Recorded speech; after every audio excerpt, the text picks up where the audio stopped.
Carter Price didn't mean to cause a scene, he just couldn't stand bullies, especially not in front of his daughter. "Daddy, why are they laughing at her?" Daisy's tiny hand tugged at the hem of his worn flannel shirt as her wide brown eyes stared toward the growing crowd near the hot dog stand in the park. He followed her gaze and saw her tall, elegant, and completely out of place in that setting. Her heels sunk slightly into the grass, her cream-colored blouse had a coffee stain near the collar, and half the buttons were missing from her trench coat. She looked like a model who'd walked into the wrong part of town and was now being mocked for it. A group of guys nearby were whispering just loud enough to be heard. "Look at her. Rich girl's lost, or maybe she's just crazy." One of them chuckled. "Bet she thought she was too good for the subway, now look at her." Carter clenched his jaw. He hated this kind of thing. "Stay here, Daisy," he said gently, crouching down to kiss her forehead before walking straight into the crowd. "All right, that's enough," Carter said, positioning himself between the woman and the group of men. He didn't raise his voice, but there was steel in it. The tallest man scoffed. "Mind your business, man." "She is my business," Carter lied smoothly, glancing back at the woman, who looked equal parts stunned and grateful. "She's with me." The laughter died quickly. "No need to mock someone just because they don't look like you," Carter continued, his voice calm but firm. "Move along." The men exchanged looks before muttering and walking off. Carter turned to the woman. "You okay?" She nodded slowly, brushing a strand of hair behind her ear. Yeah. Thanks." Carter looked her over. "You're missing a shoe." She glanced down and gave a weak laugh. "It broke." "Let me help you sit down," he said, guiding her gently to a nearby bench. He could feel Daisy watching them from a safe distance, still clutching her juice box. "I'm Carter," he said, extending a hand. "And that's my daughter, Daisy. She's 5 and brutally honest, just a heads up." The woman smiled, taking his hand. "I'm Juliet. Juliet James." Carter's hand froze for a millisecond. Her grip was soft, but her name sounded familiar. He pushed the thought aside. "Nice to meet you, Juliet. You got caught in a tornado or something?" She looked down at her torn coat and laughed again, this time more genuinely. "Something like that. My driver dropped me off 3 blocks from here. I was trying to avoid traffic for a meeting and, well, I tripped, spilled coffee, heel snapped, and I got turned around. Then the crowd started." Carter sat beside her. "Sounds like a rough day." "You think?" she said, eyes twinkling now. "And I thought I was being clever." Daisy wandered over cautiously, staring up at Juliet. "You're really pretty," she declared. "Even with your hair all crazy." Juliet laughed, her shoulders relaxing. "Thank you, Daisy. That means a lot." Carter ran a hand through his hair. "We were just about to grab hot dogs. You hungry?" Her brows lifted. "You're offering me a hot dog after I just got humiliated in front of half the park?" "I figured it was the least I could do," he said, standing. "Come on. You can't cry over a ruined day with chili cheese fries in your mouth." Juliet stood, limping slightly. Carter noticed and didn't hesitate. He crouched and scooped her up. "Whoa!" she gasped. "You don't have to, too late," he said, grinning. "You already accepted the hot dog. That comes with full-service rescue." He carried her to the stand while Juliet laughed, her cheeks flushing. People stared, but this time, she didn't care. They ended up sitting on a park bench, Juliet barefoot, eating hot dogs and laughing with Daisy, who kept handing Juliet extra napkins like a makeshift butler. "So, what do you do, Carter?" Juliet asked, licking mustard off her thumb. "Construction," he said. "Small company. I do repairs mostly. Pipes, drywall, whatever someone needs." She looked at him curiously. "And you bring your daughter with you?"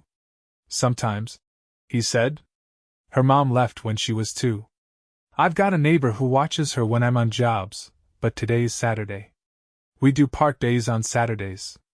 Juliet looked at Daisy, then back at Carter. You're a good dad. He shrugged. I try. She hesitated, then said softly, You didn't have to help me. Sure I did, he said. It's what decent people do. Juliet was quiet for a moment, then smiled. Most people aren't that decent. They sat in silence for a bit, letting the breeze move through the trees. Suddenly, Juliet stood. I have to go. I'm late for something important. Carter stood too. Do you need a ride? I've got my truck parked down the street.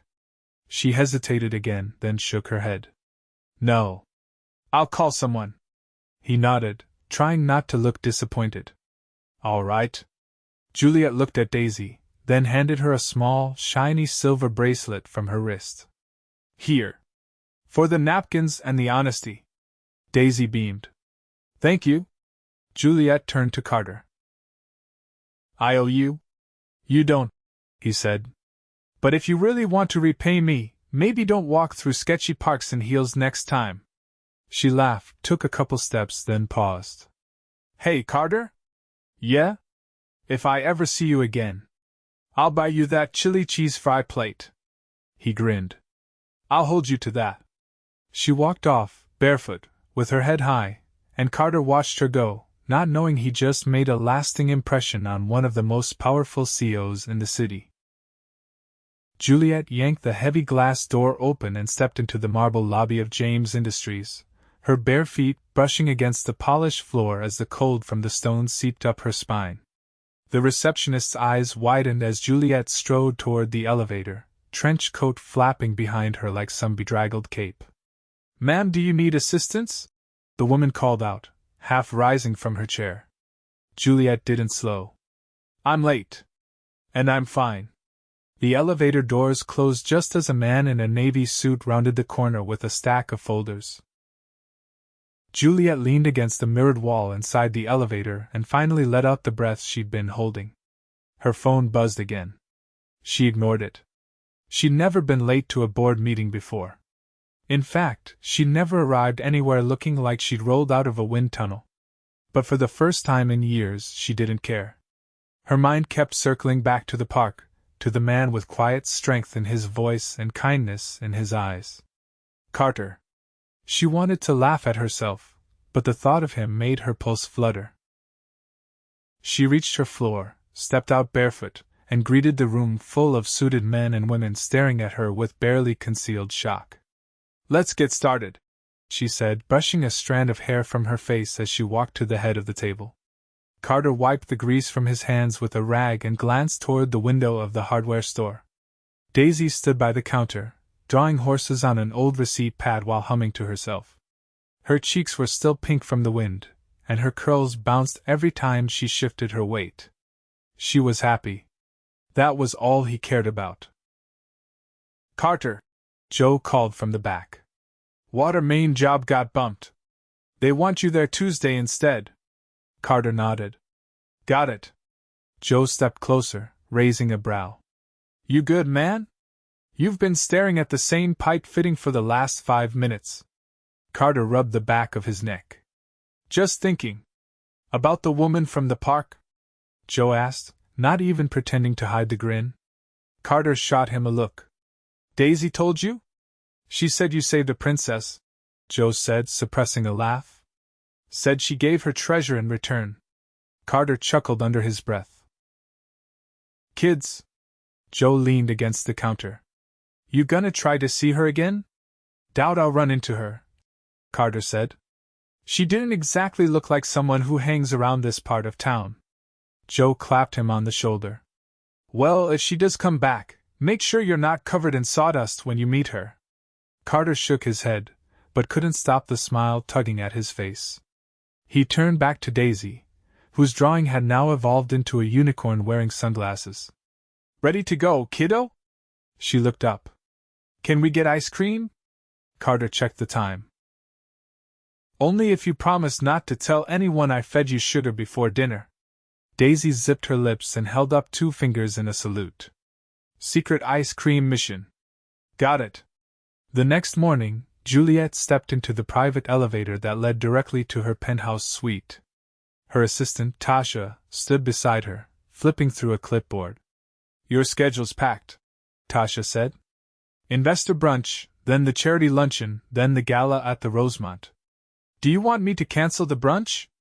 You look like you got hit by a freight train. Juliet rubbed at her temple. Thanks for the honesty. No, leave the brunch. Just push it an hour. Tasha raised a brow. Something happen? Juliet stared out at the skyline. I met someone. Tasha blinked. You. I know, Juliet said, voice quieter now. It wasn't planned. He's not from our world. Tasha leaned against the wall. Wait, is this the guy from the park? The one who carried you like some kind of knight out of a fairy tale? Juliet smiled despite herself. He has a daughter. Smart kid. He works with his hands. He doesn't know who I am. Tasha whistled. That's either a disaster waiting to happen or the beginning of a Nicholas Sparks movie. Juliet turned to her. I want to see him again. Then find him. Juliet hesitated. How? Tasha crossed her arms. Let me guess, no last name? Just Carter. Tasha tapped her pen against the clipboard. All right. Where'd he say he worked? Juliet bit her lip. He didn't. Only said he did repairs. Then we'll start with the park, Tasha said. Someone there might recognize him. Juliet's heart thudded. You'd do that? For the woman who signs my checks? Absolutely. 3 days passed. Carter didn't expect to see her again. He told himself that 100 times. Juliet belonged to a world of drivers, silk coats, and espresso machines that didn't rattle when you turned them on. She probably had meetings in buildings with 20 floors and furniture that cost more than his truck. And yet, every time he passed the park, his eyes searched for her. On Thursday, he and Daisy were walking past the same hot dog stand when something caught his eye. A sleek black car idled near the curb. A woman stepped out, tall, with flawless posture and sharp eyes. Not Juliet. But something about her screamed money. She approached the vendor. Hi. I'm looking for a man. Carter. He was here a few days ago with a little girl. Do you know him? The vendor blinked. Yeah. Comes around sometimes. Works construction, I think. Do you know where I can find him? The vendor hesitated. Why? The woman smiled. A friend of his is trying to thank him properly. Carter ducked behind the tree, heart racing. Daddy? Daisy whispered. Why were we hiding? He crouched down beside her. I'm not sure. The woman handed the vendor a card and returned to the car. Carter caught a glimpse of the logo etched in silver. James Industries. He stared at the retreating car, the wheels in his head turning. Juliet James. He looked down at Daisy, who was now trying to balance on one foot. Come on, kiddo. We've got a mystery to solve. Are we gonna find the princess again? She asked. Carter stood, lifting her into his arms. We just might. You sure about this? Joe asked, leaning on the open driver's side window of Carter's truck, arms crossed and skeptical. Carter glanced at the folded paper on the passenger seat, the note he'd scribbled after spending hours online the night before. She didn't send that woman by accident. She's trying to find me. Joe let out a low whistle. You're really gonna walk into her office? What if she's not even there? She will be, Carter said, adjusting the collar of his cleanest shirt. People like her don't send someone out unless they mean it. Joe nodded toward the back seat, where Daisy sat cross-legged with a coloring book and a juice pouch. You sure you don't want me to keep her? She insisted I'm coming, Carter said. And I figured if Juliet really wants to see me again, she'll have to accept both of us. Joe gave a slow nod, then stepped back as Carter pulled away from the curb, the truck rattling slightly as it merged onto the main road. Carter had never driven downtown this far before, especially not into the heart of the financial district. The buildings got taller, shinier, and more intimidating by the block. When he finally turned onto the street where James Industries towered like a glass giant, He felt the weight of every dent in his truck. The security guard at the underground parking entrance raised an eyebrow as Carter rolled down his window. "Delivery?" the man asked. "No. I'm here to see Juliet James," Carter said, gripping the steering wheel tighter. "She was looking for me."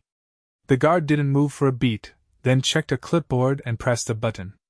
"You've got 5 minutes to park and visit her.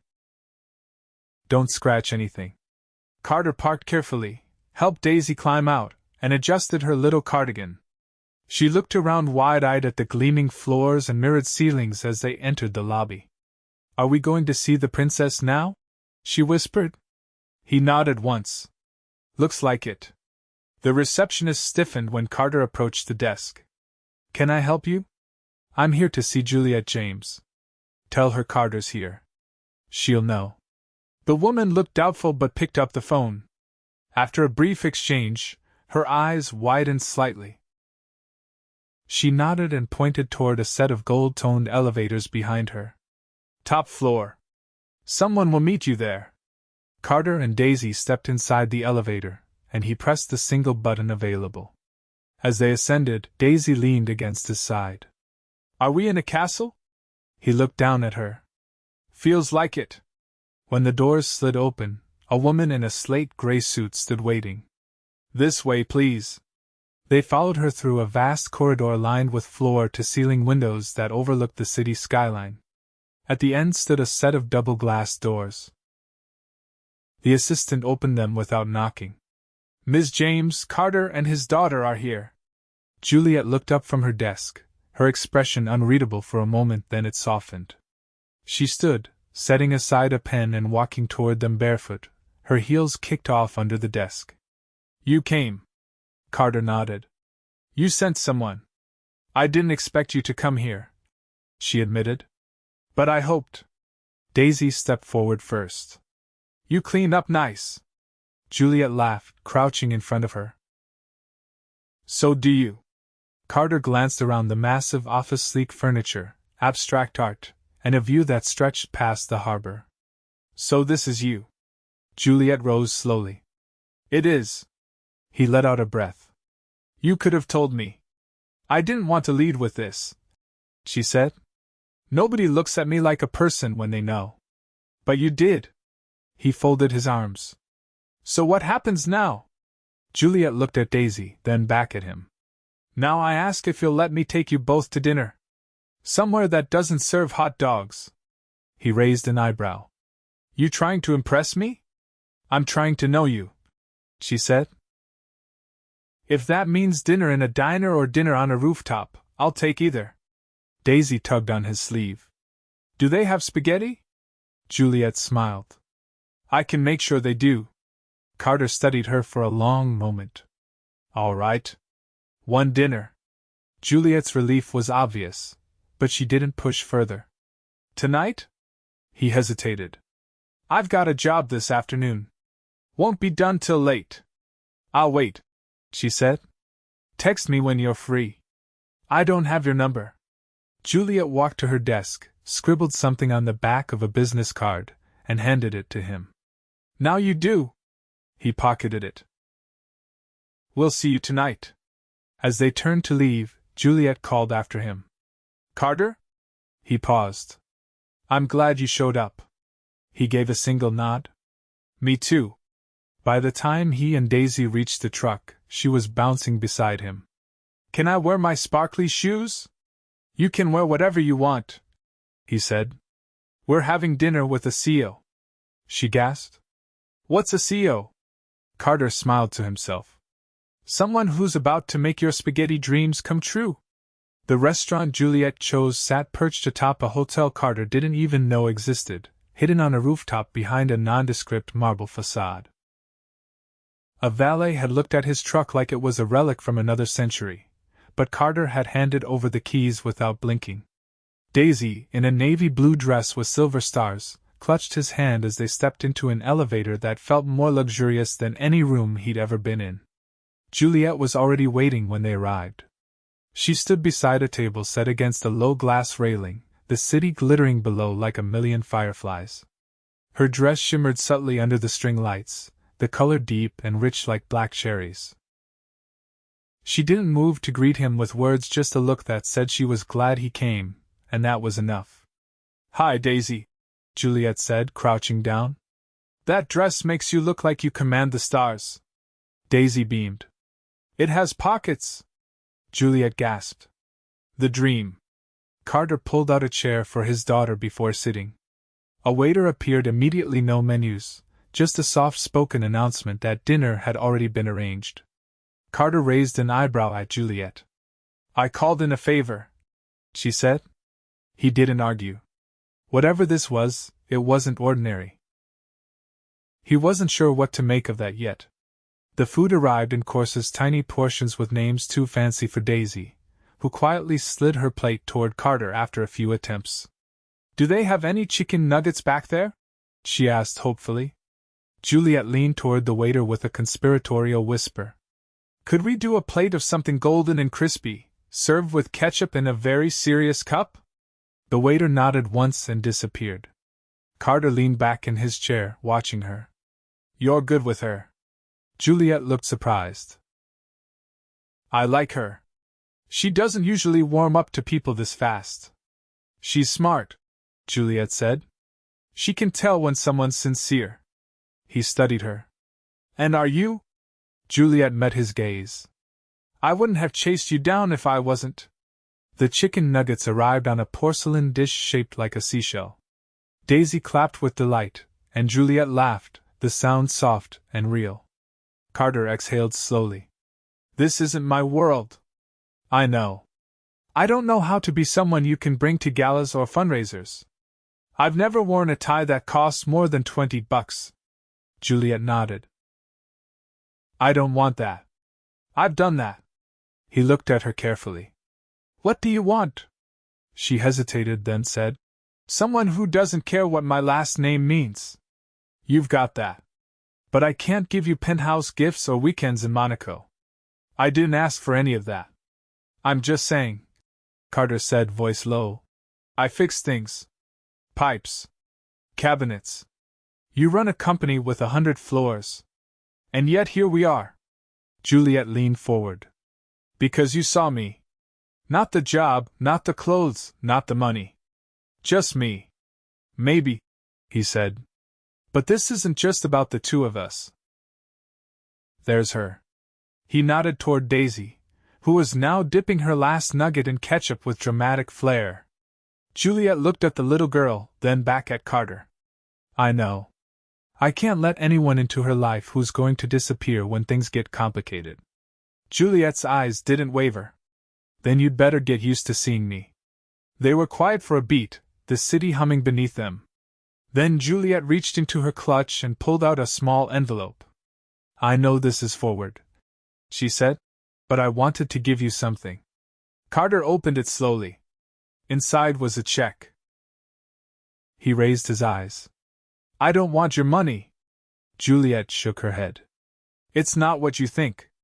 That's a contract. For your own company. Full freedom, full control. No strings.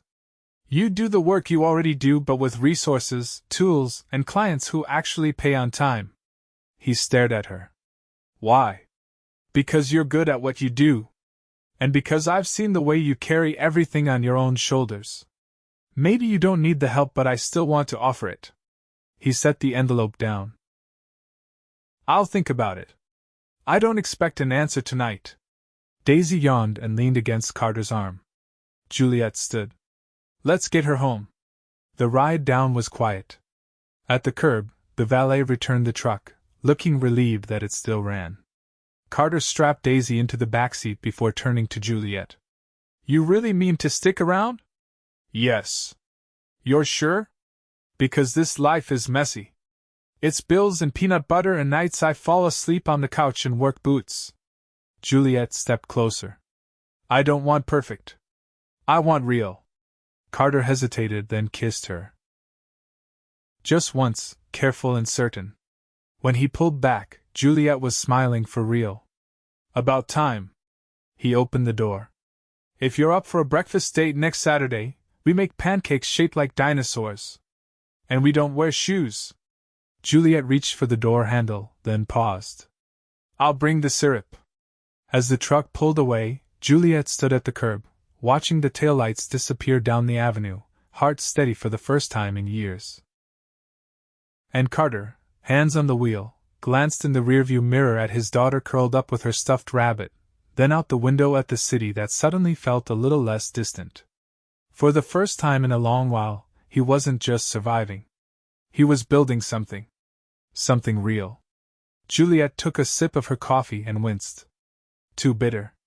She set the porcelain cup down and glanced at her reflection in the mirrored backsplash of her kitchen. Loose curls framed her face, and her silk robe hung open at the collarbone. She looked like someone who hadn't slept, but not because of stress for once, it was excitement. Carter and Daisy were coming over. Not for dinner. Not for some curated evening with white tablecloths and candlelight. This time, it was brunch. At her place. Just the three of them. She'd ordered a pancake griddle shaped like animals and stocked her fridge with chocolate chips and whipped cream. It was ridiculous, extravagant, and completely new territory for her. The doorbell rang. She opened the door to find Carter balancing a large paper bag in one arm and Daisy in the other. He looked like every inch of him belonged in this penthouse far less than in a workshop, and yet he didn't hesitate stepping inside. "Morning," he said, brushing her cheek with a kiss. "Morning," she said, smiling as she took the bag.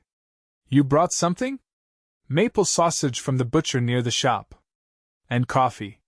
The good kind? Thought I'd spare you the stuff your machine spits out." Juliet laughed. "Thank you. My taste buds appreciate the mercy." Daisy was already on the kitchen stool, peering at the griddle. "Do these make dinosaurs?" "And bears," Juliet said. "And one very confused-looking unicorn." Carter set the coffee down. "So what's the real reason you invited us here?" Juliet hesitated as she poured batter into the molds. "I wanted to try something normal. No reservations, no staff. Just this." He handed her a spatula and leaned against the counter. "You ever done this before?" She flipped a pancake with more confidence than skill. "Not with someone who matters," Daisy interrupted, licking a bit of whipped cream off her finger. "Can I live here when I grow up?" Juliet knelt beside her. "If you do, I'm making you do all the dishes." Carter's gaze softened. "She's serious. She'll hold you to that." They ate at the kitchen island, plates cluttered with imperfectly shaped pancakes and syrup trails. The morning light streamed through the floor-to-ceiling windows. Juliet noticed how easily Carter fit into the space, not because he matched it, but because he didn't try to. He didn't shrink or perform. He was just present, and everything felt more grounded because of it. After breakfast, Daisy curled up on the couch with a book from Juliet's shelf. Carter helped clear plates, rinsing them at the sink. "Your offer," he said quietly. "About the contracting company." Juliet looked up. "I'm going to take it," he said. "But I want it under one condition." She raised an eyebrow. "Which is?" "That it's mine, fully. I don't want anyone thinking I'm just some guy you're keeping around." Juliet dried her hands. "I wouldn't give it to you if I didn't believe you earned it." He stepped closer. "And I'm not just doing it for me. I want Daisy to have something stable. Something that grows." Juliet placed a hand on his chest. "Then let's build it together. Not just the company," he said. "Everything." She blinked. "I've been thinking about it since that night on the rooftop. What it would look like. You, me, her. No pretending. No halfway." Juliet looked down, then back up. "You want to live together?" "I want more than that," he said, pulling a small box from his jacket pocket. "I want a life. A real one. With you." Her breath caught. He opened the box. The ring was simple, a single diamond set in a gold band, but it was elegant, timeless, and completely unexpected. "You don't have to answer now," he said. "I know it's fast." Juliet took the ring between her fingers, heart pounding. "I've spent years waiting for something that felt like mine." This feels like mine. She slipped the ring on. Carter let out a slow breath, relief washing over his face. So that's a yes? She kissed him, slowly, fully, her hands framing his jaw. That's a yes. Daisy peeked up from her book. Are you guys getting married? Juliet smiled. We are. Daisy tilted her head. Do I get to wear sparkles? Carter ruffled her curls. You can wear a crown if you want. Juliet glanced at the clock. We've got time to plan. But right now, I want to take you both somewhere. Carter followed her to the coat rack. Where? It's a surprise. They drove out of the city, winding through back roads and open fields. Juliet gave directions but refused to explain. Eventually, they pulled into a quiet neighborhood lined with trees and modest homes. This one, Juliet said, pointing to a small white house with a red door and a wraparound porch. Carter parked and looked at her. What is this? She handed him a folder. Inside were photos, floor plans, and a deed. I bought it last week, she said. Under your name. It's close to Daisy's school, and it has a workshop in the back. I thought we could start here. Not in a penthouse. Not in a castle. Just something real. Carter stared at the folder, then at the house, then back at Juliet. You bought me a house? I bought us a home, she said. If you want it. He reached for her hand. I want it. Daisy squealed from the back seat. Can I pick my room? Carter nodded. Go ahead, kiddo. Just don't claim the bathroom. She raced up the porch steps, pushing the door open. Carter turned to Juliet. You really don't do anything halfway, do you? She leaned on his shoulder. Not when it matters. He kissed her again, deeper this time, full of everything unspoken between them, the hope, the fear, the love that had taken root far too quickly and yet felt inevitable. They spent the afternoon in the empty house, exploring every room. Daisy chose the smallest bedroom, declaring it cozy. Carter walked through the detached workshop twice, already planning where the tools would go. Juliet stood in the kitchen, running her fingers over the counters, picturing Sunday mornings filled with music and laughter. Weeks passed in a blur of boxes, paint swatches, and shared dinners. The company launched quietly but successfully. Carter's client list grew, and Juliet stayed out of the spotlight, letting him lead. They found a rhythm: mornings with pancakes, nights with storybooks, and everything in between made up of whispered jokes and long glances that said more than words. On a Saturday in mid-spring, they married in the backyard under a canopy of fairy lights and paper lanterns. Daisy wore her sparkly shoes and walked Juliet down the aisle. There were no paparazzi. No press releases. Just friends, neighbors, and a promise sealed not by spectacle but by sincerity. As the sun dipped below the trees and the music played softly from a speaker propped in the window, Carter pulled Juliet close and whispered against her hair. I used to think I'd never belong in a world like yours. Juliet looked up at him.